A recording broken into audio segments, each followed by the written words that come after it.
I'm going to explain how you can earn money on your crypto and why it's so powerful. People don't understand the difference from just cash in a bank versus a stock versus what you get on your crypto and why it can be a lot more valuable. Also talk about how you can just take your cash and supply it and achieve an unbelievable yield, both of which can greatly outperform cash just sitting in a bank. I'm Brian. My disclaimer, I'm a big dumb animal. Don't do what I do, informational purposes only.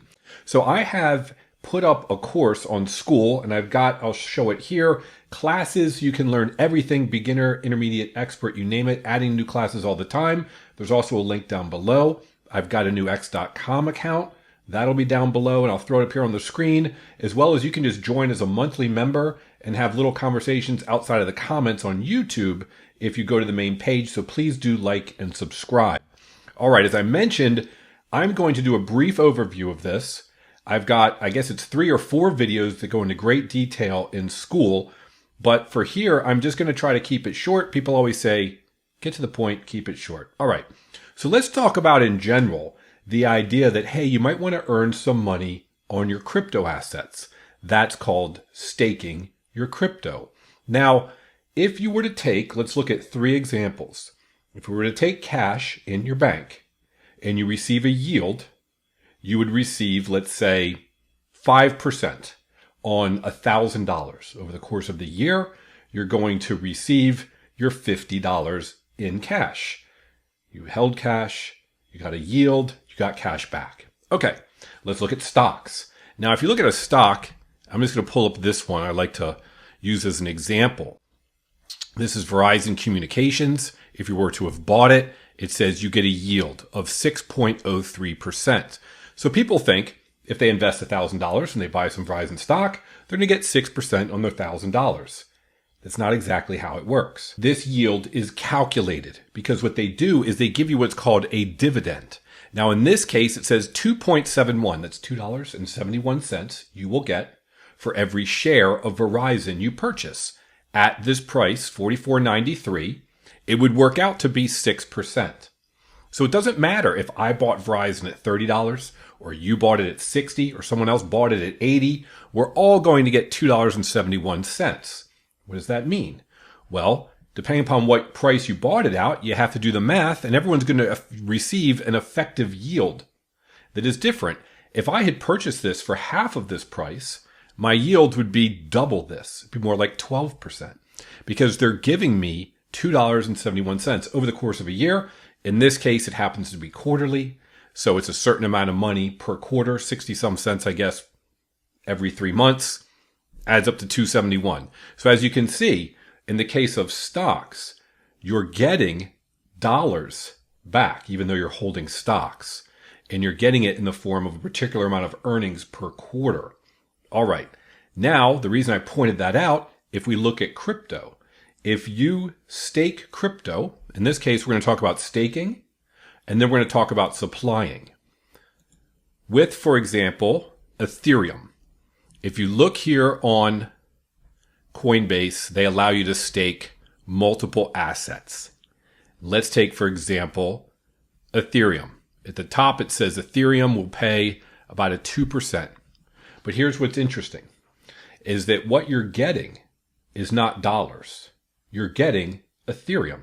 So let's use a simple example of a crypto that costs $2. And you buy $1,000 worth of it. That's what it costs today. You're going to get 500 tokens. If they gave you 10%, then you would get 50 tokens, because 50 is 10% of 500. You're receiving tokens back. Remember, in the cash example, you got cash.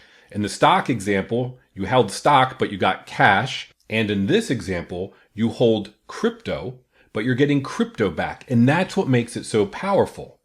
Let me explain. So if you got 50 tokens back, and those tokens were worth $2, what you purchased them at, then you would be effectively getting 10% back on your money, right? 50 tokens times $2 is 100. You bought $1,000 worth, you got 100. That's 10%. However, what if over time, those tokens go up in value. A month later, this happens in crypto all the time. Instead of being $2, it's now $6. Well, what are you going to get back? You're still getting 10% on your 500 tokens. You're still getting 50 tokens, but they're not worth $2 now. They're worth $6. Okay, so 50 times 6 is $300. You invested 1,000. You got 300. What's your real yield? It's 30%.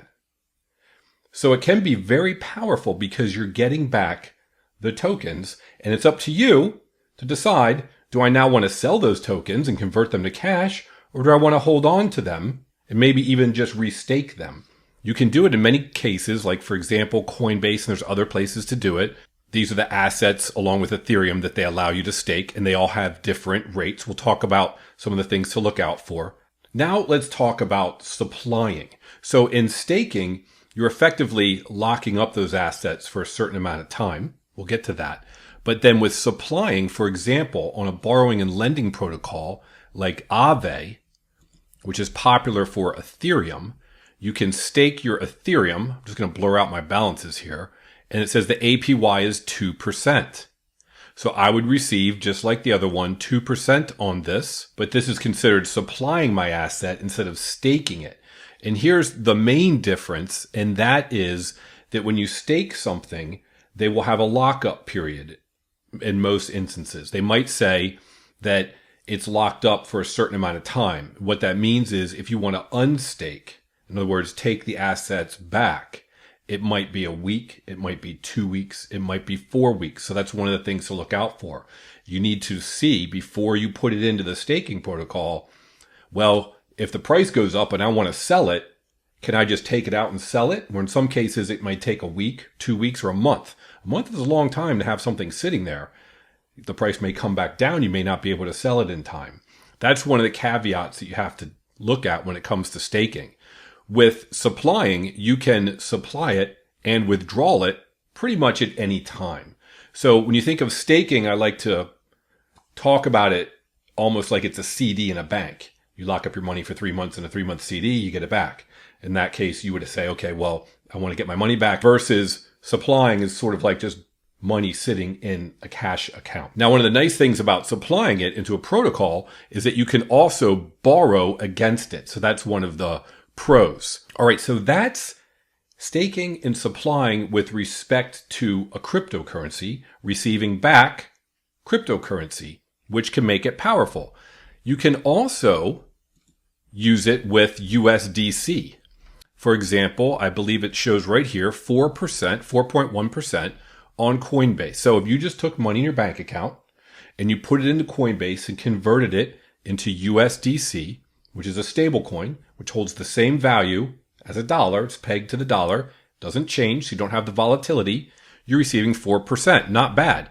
Average bank rates on CDs are up to 4.5%. Many don't have that. It says the national average for 1-year CD is 2% at the moment.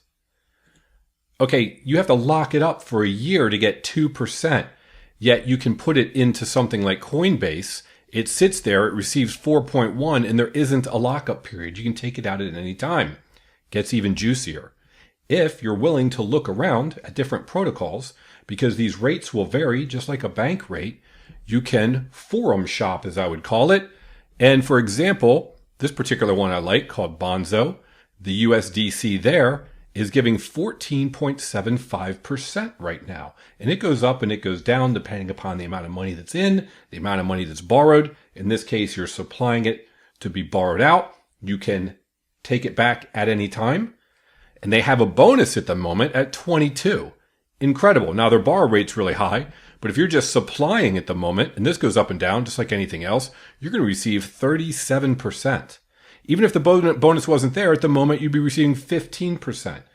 So using this date, regardless of the date, 15% on your money, or go to the bank, lock it up for a year and get 2%. It's a no-brainer. So it makes a lot of sense to receive yield on your crypto. Why not? And if you have cash and you want to keep it as cash, well, you can move it into a stable coin because you can move it right back into cash. Bank to Coinbase, turned into USDC, receive your 4%, maybe even lend it out somewhere, supply it for 15%. And then when you're ready, convert it back to cash, put it back in your bank. It's that easy. Pros and cons, we talked about a couple of them. For example, lockup periods when you're talking about staking, not supplying, staking, in which case when you take it out, the price may have fluctuated. Sometimes during the lockup period, when you say, I want to take it back, some of the crypto you continue to earn during that time, some you don't. That's something to look out for. Also, in crypto, there have been some of these protocols that have been hacked and some money has been lost. So there's always risk looming in the background, so to speak. The other thing to note is that if you are using, and I've got videos on borrowing and lending, if you were to supply something and you want to borrow some money against it, what's nice is that if you've put crypto or money into one of these lending platforms like an Aave or a Bonzo or something else, you can take a loan out against it. No one's asking you for your income. No one's asking you any questions whatsoever. Credit score doesn't matter because they're what's called over-collateralized. So you can get a loan instantly. Just know, be careful. I always suggest you take out stable coins if you're going to use them for an extended period of time because they don't fluctuate. You don't want to end up owing more than you took out. I've got plenty of videos explaining that as well. Thank you for watching. I hope this was helpful. Again, take a look at the school link down below because there's a lot to learn and there's a lot to take advantage of in decentralized finance on crypto. Have a great day, and I hope everyone watching can make generational wealth together. Thanks for watching.